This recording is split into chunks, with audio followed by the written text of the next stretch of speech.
Can you all hear me? Yeah, good, thanks. Great. All is not full yet, but it's also a little tough time for me to keep all of you engaged. I am little worried about my content because from listening from the morning, the kind of content that we have is maybe slightly different nature. This is about mostly focus on passive safety. All those talks that we've been hearing has been addressing many different things about EVs and how the battery is life and this and many aspects of it, but not so much as a passive safety itself. But maybe this is a chance that for me to run you through few aspects. I relatively have a few contents to present. We'll give a little overview about our company as a just focusing on R&D department, and also we'll start with how the road fatalities and injuries, how it looks globally and also in India, and then specific to two-wheelers, and then what kind of solutions it may be provided from passive safety point of view, of course, and in general how all pillars of safety, road safety can work together, and probably conclude with the conclusions. So that's about my small flow. I will directly jump into a small introduction about our Autoliv's research, development, and engineering aspect of company. I'm not touching upon all the other aspects like production and everything else here, but just on the research, development, and engineering. So we have close to 5,500 associates just on engineering, and we have thousands of RD and E projects running around the world. We have 14 full-fledged technical centers around the world, and including India. And we have a full-fledged crash tracks, 20 of them around the world, which can be used to do a simulated environment of roadside crashes. So I am one of these 5,500, and we have an extended research team in India. Our main research team in Sweden, but our extended research team both in India and China, focusing on data that is coming from Indian accidents. Just to touch upon how this trend of growing global demand for traffic safety. So this is a very essence of our existence as a company. I don't know, many of you know that in globally there is 1.35 million traffic fatalities happening every year, of which we contribute more than 11%. It is, the recent report from March says we have hit 1.56 lakhs of fatalities, road fatalities, even though we have only less than 2% of the vehicles of the world. We as a nation, our Prime Minister and Ministry of Road Transport Authorities, highways, have signed the Stockholm Declaration to be part of this aim of reducing fatalities and injuries by 50% by 2030. As we mentioned here that of all these deaths that is happening, more than 50% is vulnerable road users, which includes mainly dominated by power two-wheelers, pedestrians, cyclists, and all these aspects. So this is our, our vision of saving more lives. How we do it in two aspects. In the high-income countries or developed countries, we are increasing protection for the elderly, obese, female, all these different aspects, because all these days it's only restricted to only like a nominal population they call 50 percentile dummies, which is the anthropomorphic test device. But now we are diversifying into all kinds of driving population, so to say, inside and outside. And also we are using some of these HMI technologies also to enable these things. And in our low and medium income countries like ours, we are also increasing the safety content. You may be hearing many news about 6 airbags coming into play, and few more regulations we are harmonizing as part of harmonization efforts and also globalization things. And the other aspect is the vulnerable road user protection. So this is where this will come very important for India also. We do all these in an approach. It's called safe system approach. What this safe system approach is basically, a human being want to have a safe journey. He can do this by having a safe road, safe vehicle, and also safe road users. So there are many intricate aspects in all these pillars, and all these as a system should work together to have a safe journey for any human being that uses any kind of mobility as such. So this is done by Vision Zero Academy from Sweden. This is all originated from there. So this is the approach that we use. Unlike the conventional approach, this approach takes into consideration of human beings' fallibility, which means like it gives us a certain consideration that human being can make mistake, he will make mistakes, but all those considerations are used inside these research projects. Within Autoliv, we use this circle of life for traffic safety. It starts from real life safety, which is basically all our road users, how we came here also this morning using the roads. This is what the real life traffic is. So from those, there are incidents which we call accidents, but in the research world, we call it as a crash. These are, could be collected and maintained as a database. So which will have this is almost like an air crash investigation that you would have seen in your National Geographic channels and all. So scientifically collected in a scientific manner, the way they take photos and things like that. So each accident is coded with more than 1,000 variables. So you have a data of these kind of things. So we largely use these kind of data sets from India, Germany, US, and every places in the world. Again, this is sampling data. We have mathematical methods to project it to national level, to the certain countries, any countries. From there, you will go to, you would be able to do this, in-depth analysis on that. While doing that analysis, we use sophisticated models, including the human body models, not just dummies, human body models, to know about the human factors and how the injury behaviors, all these things happens in a very detailed manner. So because of these things, we could also come up with certain technologies which could either avoid or reduce, mitigate the fatalities and also the injuries. And while we develop this, we also develop how we can prove these technologies, how effectively it could work, and that will become a test methods to prove it. And this is where we could influence government to bring new test methods and things as a regulation or NCAPs. Once that is done, the validation of these things can happen, and this goes into the production, and this is a cycle of traffic safety, which is somewhere between 15 to 20 years in my sense. So just touching upon overall fatalities, how it's distributed. So this is fatalities in as per WHO report. You see a clear trend in the Western world is dominated by four-wheelers, whereas the Eastern world is dominated by vulnerable road users. And this is where our country also falls in. This area is dominated by vulnerable road users, which is, as I said before, mainly dominated by two-wheelers and then pedestrians and cyclists and so on.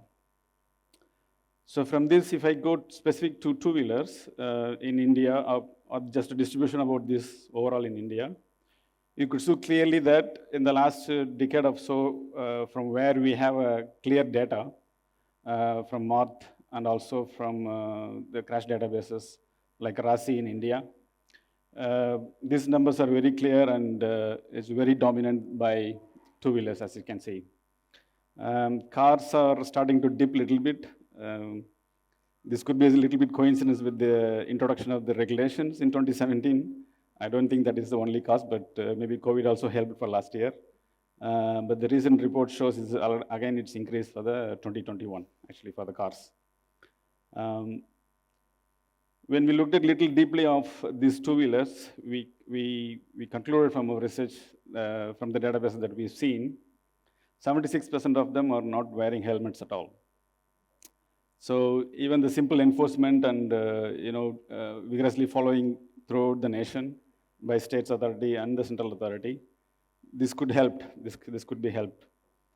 And The other 16% is the only usage used helmets. And some of the things that we don't clearly know, which is 3% is unknown, and 5% of them had some strap which doesn't hold properly. So that's a statistic. So when we look at these kind of details, much more detail, as I explained in the circle of life safety, we could derive some of the what we call load cases. These are the dominant or top 2 load cases in various countries. So this again, how do I say, signifies or pushes into looking at crash scenarios in each country separately, because one solution for somewhere from some other country need not be applicable directly in our country. So this is very clear from this load case, how some of the dominant load cases are for India. So I will just go little more details about India now. As I already said, 2 of the more dominant load cases is frontal collision with the car and front-on collision with the truck. Third is two-wheeler to two-wheeler. So these distributions are pretty similar in numbers, maybe, for passenger cars and truck.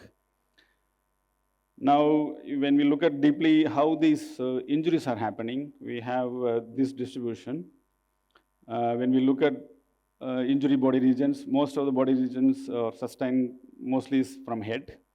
So we also saw possibly because of the non-helmet usage. And when we look at little more closely in terms of injury scales, we use it MAIS, which is the maximum abbreviated injury scale. This is like a scale for how the injuries happen. So this is actually translated from doctor's knowledge or doctor's language to a research language. Plus F is also including fatal. So this is the center one is including the fatal load cases, and 3+ load cases. The 3+ load cases, just to give you a perspective for, let's say, thorax, it could amount to anything more than 8 rib injuries or 8 rib fractures, let's say. So when we look at only fatal alone, again, head is the dominant, it's 26% of them, and chest comes maybe little lower than the upper and lower extremities. So now, having looked at some major statistics about the body regions, injury body regions, and things like that, now we use, in Autoliv, we use various tools to analyze deeply these things. One of them is the computer-aided engineering simulations aspects. So we use various, high-fidelity models to do this kind of analysis. And this is one of them. So we started this research maybe last 3-4 years now in these two-wheeler segments.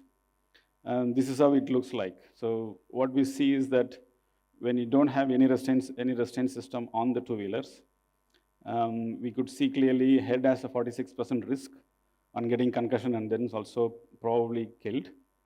And there is 100% risk for getting at least 2 or more fractured ribs on the chest area.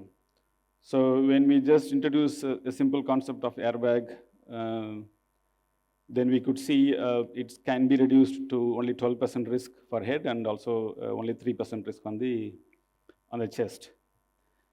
Does it mean to say we will avoid all the deaths that I showed before? That's not what I'm saying. It is just that there is a potential to save some more lives, because all those 40% of the deaths that we saw in the plot, maybe some of them come from stupidity also. So I don't think any restraint system or any system that can save those kind of things. But there is a potential to save more lives through these systems. So once we have this kind of concepts developed through simulations and the component level testing, we also do a physical level testing in this way.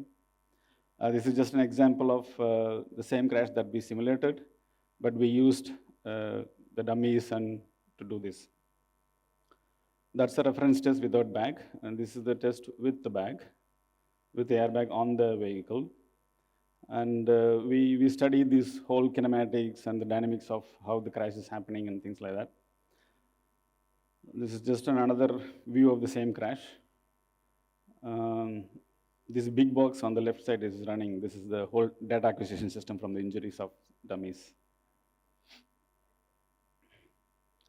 I can just to go one more angle of video of the same. We had an opportunity of showcasing this facility in a big way with Malaysian government recently, this last year. This is just an example from that crash, where we exhibited that this could reduce a lot of injuries, as I described earlier. So this is a nice video that it shows clearly that there could be some body regions can easily be saved by doing this kind of research analysis. And this is clearly an example of how they incorporating these things in their NCAP assessments. So MIROS is basically the Malaysian Institute of Road Safety Research. So they have included many safety aspects related to two-wheelers also in their assessments. So with this, I will come to this last part. How we can do, as of now, I see in our nation, we as a nation, we have come a long way in many different aspects. We have been leading example to the world in many different aspects, starting from, I don't know, spirituality to IT, in data analytics, and many big brains are from India. But at the same time, we do lack in adapting to these changes very slowly. For example, even in the car industry, this recently announced Bharat NCAP. We are referencing something which was done in Europe maybe about 15 years back in some aspect like at least 10 years back. So we are, in most of the areas, we are very, how do I say, catching up. We are playing this catching up game. I would like to use this opportunity to welcome you all, because this is not something that I can do it alone or my organization can do it alone. We need to come together in all these aspects. Road engineering, or to make the road safer, we can use all this data from crash databases and things to design what is the design speed, what is the safe design speed. So this is something that we can do, we can tell from research data. And similarly on the vehicle development, so both including active part of safety and passive safety. And also for road users to educate, make them aware about the safety measures and effective usage of those safety measures also. And obviously the speeds, as I talked about. So I would like to conclude and just inviting all of you to find some ways of getting together and make safety also in our developments, in our growth, in whatever way we can come together. And with that words, I would leave it here. And if you have more questions, I don't know if you have time here for now. You can ask few, but we can also catch up later. Great, thank you very much for listening in.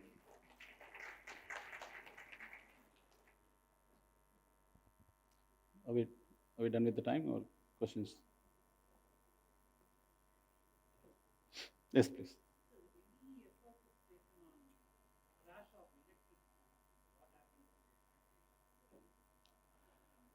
We haven't started because there is not many crashes available in the database as such now. As I said, this is only a sampling place. So right now, RASI is collecting about 5 places in India. Coimbatore, few places only, Nagpur and things like that. Whether they have some of the electric wells inside the crash, I haven't seen yet, but it could come for sure. So this is where the collaboration comes better actually. So here as a EV industry, we could collaborate and see how the dynamics is different with the battery vehicles. We are learning those aspects in the cars to a large extent now, because EVs also is new to the car industry. Yeah.